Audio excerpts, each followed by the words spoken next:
אנחנו מרכזים את תשומת ליבנו בתפקידים השונים של מוזיאוני מדע. אחד התפקידים הללו הוא למידה מתוך התנסות. מתן הזדמנות לחוויה פיזית שמקדמת למידת מדעים.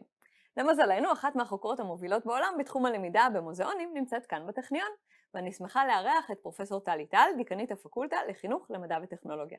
שלום טלי, תודה שהצטרפת אלינו. שלום איילת, תודה שהזמנת אותי. אז טלי, את היית הנשיאה של הארגון הבינלאומי להוראת המדעים. אבל את חוקרת למידה חוץ-כיתתית, כל מיני ילדים שמתרוצצים על גבעות ומושכים בידיות במוזיאונים בלי לקרוא את ההסברים. מה לזה וללמידה? א', מי אמר שלמידה מתרחשת רק בבית ספר, כשיושבים סביב שולחנות התלמיד. למידה מתרחשת כל החיים ומתקיימת בכל מקום. ותלמידים שהולכים למוזיאון, והמוזיאון מרתק אותם, והם רצים בין מוצג למוצג, והם בוחנים אותו, והם נוגעים בו, והם לפעמים גם חושבים עליו, והם נהנים מזה, ילדים לומדים. והסביבה הזאת אנחנו קוראים לה סביבת למידה לא פורמלית. ויש לנו הרבה מאוד סביבות למידה לא פורמליות כאלה, מוזיאונים הם אחת מהם. הטבע, שמורות טבע, שהייה בטבע, אפילו גן ציבורי, כל אלה הם סביבות למידה לא פורמליות. ואיך את יודעת שהם לומדים? הרי את לא נותנת להם מבחן בכניסה ומבחן ביציאה. נכון, א', הם מדברים על זה, ואני יכולה להקשיב לדיבור שלהם. אני יכולה להקשיב לדיבור שלהם כשמדברים בינם לבין עצמם, כשמדברים עם מבוגר שנמצא איתם. אני יכולה לשוחח איתם אחרי, כדי ממש לבצע רעיון פורמלי, ומכל הצורות האלה אני יודעת שהם לומדים. הם גם כותבים, אפשר לאסוף את מה שהם כותבים, ולהבין מה הם למדו, ואיך הם למדו, וכמה הם נהנו, ואיך זה תורם ללמידה שלהם בצורות רבות ושונות.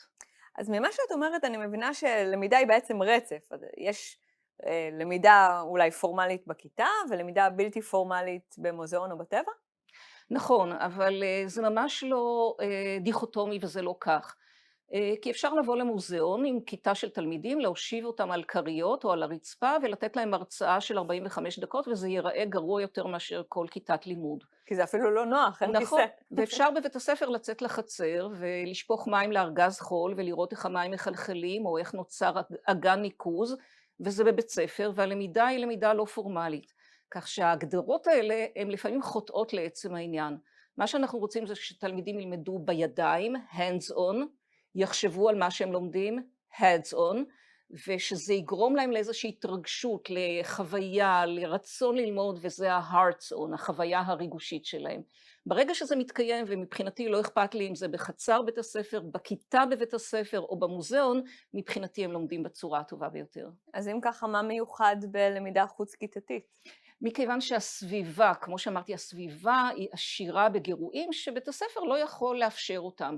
בית הספר לא יכול להיות מלא במוצגים שבנו אותם מקצוענים, בית הספר לא יכול להיות מלא בסביבות שהן מאוד אינטראקטיביות. הוא עושה מאמצים בכיוון ויש בבתי ספר גם גני מדע קטנים, אבל המוזיאון הוא מקום שאנחנו רוכשים בו חוויה תרבותית, הוא עוד מקום שאנשים יוצאים אליו כחלק מהתרבות חיים שלהם היומיומית, ואנחנו רוצים שלא הכל יהיה בבית הספר, אנחנו רוצים שהמוזיאון יהפוך להיות סביבה שבה כילדים ואחר כך כמבוגרים, הם חושבים שהם יכולים להעשיר את עולמם.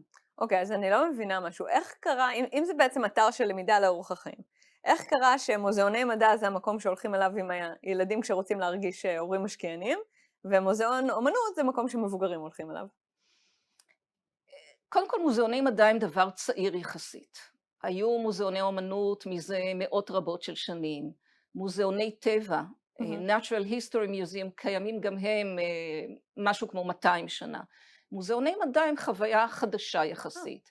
את המוצגים ששמים בהם לא מביאים מהאטליה של הצייר או מהמחסנים ולא ממדגסקר או ממקומות אחרים באפריקה. את המוצגים בונים בסדנה של המוזיאון, ומטרתם מראש לגרום לפעילות של ילדים, ולכן המוזיאונים האלה מאופיינים בקהל מבקרים שהוא צעיר יותר. נלך למוזיאונים לטבע ונראה כבר שינוי מסוים בקהל המבוגרים. המבקרים, עדיין יהיו הילדים, אבל נראה כבר קצת יותר מבוגרים שבאים בעצמם כחלק מהחוויה התרבותית שלהם. אז גם על זה הייתי רוצה להסתכל כרצף. זה לא ככה או ככה או ככה, אלא בעצם אם אנחנו מסתכלים על מלוא חייו של אדם, אני רוצה לראות אותו מתחיל לבקר במוזיאון בגיל 2, או אולי פחות, ולא עוזב את המוזיאון גם כשהוא בן 80 ומעלה. אוקיי, אז אם אנחנו מדברים על רצף, אז השאלה האחרונה שלי, איך אני, על הרצף של אימא, מורה, מדענית, איך אני יכולה לדאוג שהלמידה למידה במוזיאון המדע תהיה מיטבית? איך אני הופכת את החוויה הזו להכי טובה עבור מי שאני לוקחת איתי? קודם כל תהיי אימא, ואל תהיי מדענית ואל תהיי מורה. אוקיי. בניסוי שעשינו בגן האקולוגי של הטכניון, ונפרדנו מהרעיון שמישהו חייב ללמד, נתנו לקבוצות של ילדים ללכת עם הורים, והנחינו את ההורים פשוט לזרום עם הילדים. ומסתבר שהילדים מצאו אין ספור דברים ללמוד, מבלי שמישהו אמר להם, את זה אתם צריכים ללמוד, או את זה אתם צריכים ללמוד. וגם החוויה במוזיאון, ההורה צריך להיות מתווך, הוא צריך להקשיב לשאלות, הוא צריך לנסות לענות להם, הוא צריך להגיד בואו נמצא את התשובה ביחד, ולא להיות המורה ולא להיות המדען שלוקח את הילדים שלו למוזיאון. תודה רבה, גם על השיחה המרתקת וגם על העצה הקונקרטית. אז תודה רבה לפרופסור טלי טל מהפקולטה לחינוך למדע וטכנולוגיה בטכניון. ניפגש שוב בפרק הבא, בואו נדבר על שיתוף הציבור במחקר במסגרת מדע אזרחי.